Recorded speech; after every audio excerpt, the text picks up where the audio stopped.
வணக்கம் நண்பர்களே, welcome to எனது புதிய உலகம். இன்றைக்கி நம்ம வீடியோவில் பச்சை பட்டாணி பாத்து தான் செய்ய போகிறோம். எப்படி செய்யலான்னு பார்க்கலாம் வாங்க. அதுக்கு முதல்ல மசாலா அரைக்கிறதுக்கு தேவையான பொருட்கள்லாம் எடுத்துக்கலாம். பட்டை, கிராம்பு, ஏலக்காய், சோம்பு, அதோட காரத்துக்கு ஒரு பச்சை மிளகா, 4 சின்ன வெங்காயம், ஒரு துண்டு இஞ்சி,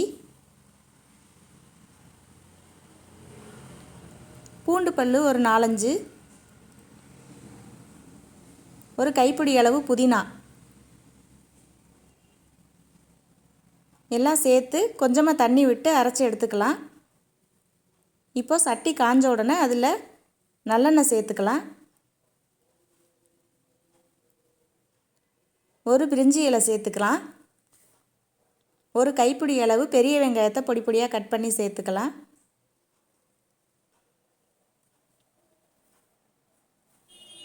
அதோட கருவேப்பிலை, அரைச்சி வச்சுருக்க மசாலா ரெண்டையும் சேர்த்துக்கலாம். 1/4 டீஸ்பூன் காரத்துக்காக வரமிளகாத்தூள் சேர்த்துக்கலாம். 1/4 டீஸ்பூன் மஞ்சள் தூள்,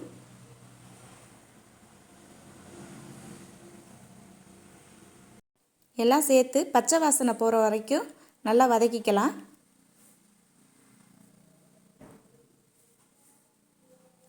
இப்போது தக்காளி பழம் ஒன்று சேர்த்துக்கிறேன் கட் பண்ணி.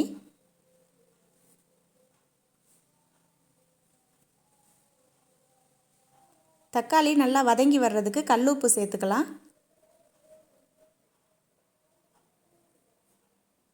சேர்த்து நல்லா வதக்கிக்கலாம். இப்போ அதோட உரித்து வச்சுருக்க பச்சை பட்டாணியை சேர்த்துக்கலாம்.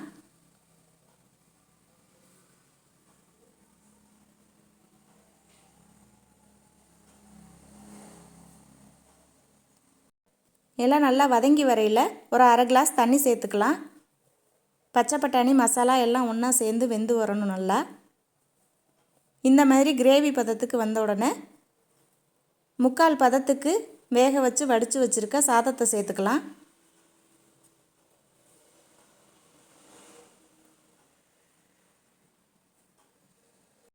இப்போ அதோட பொடி பொடியாக கட் பண்ணி வச்சுருக்க மல்லித்தலை சேர்த்துக்கலாம்.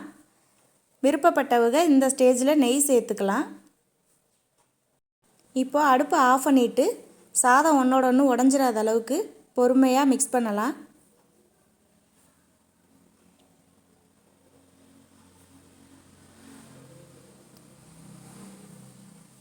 நல்லா உதிரி உதிரியான சூப்பரான பச்சை பட்டாணி பாத் ரெடி ஆயிடுச்சு. இதுக்கு நீங்கள் உருளைக்கிழங்கு வறுவல், கோவக்காய் வறுவல், அப்பளம் இதெல்லாத்தோடையும் சேர்த்து சாப்பிடையில் ரொம்ப அட்டகாசமாக இருக்கும். பசங்களுக்கு லஞ்ச் பாக்ஸுக்கு நீங்கள் இதை ரொம்ப குயிக்காக சட்டுன்னு செஞ்சு கொடுத்து விடலாம். ரொம்ப விரும்பி சாப்பிடுவாங்க. பிரியாணியை விட இதோட டேஸ்ட்டு ரொம்ப நல்லாயிருக்குன்னு சொல்லுவாங்க. நான் சொன்ன இதே மெத்தடில் நீங்கள் ட்ரை பண்ணி பாருங்கள். நாங்கள் இந்த பச்சை பட்டாணி பாத்துக்கு கோவக்காய் வறுவல் காம்பினேஷனோடு சேர்த்து சாப்பிட்டோம். ரொம்ப அட்டகாசமாக இருந்துச்சு. நம்ம வீடியோஸ்லாம் உங்களுக்கு பிடிச்சிருந்துச்சுன்னா சப்ஸ்கிரைப் பண்ணிட்டு பாருங்கள்.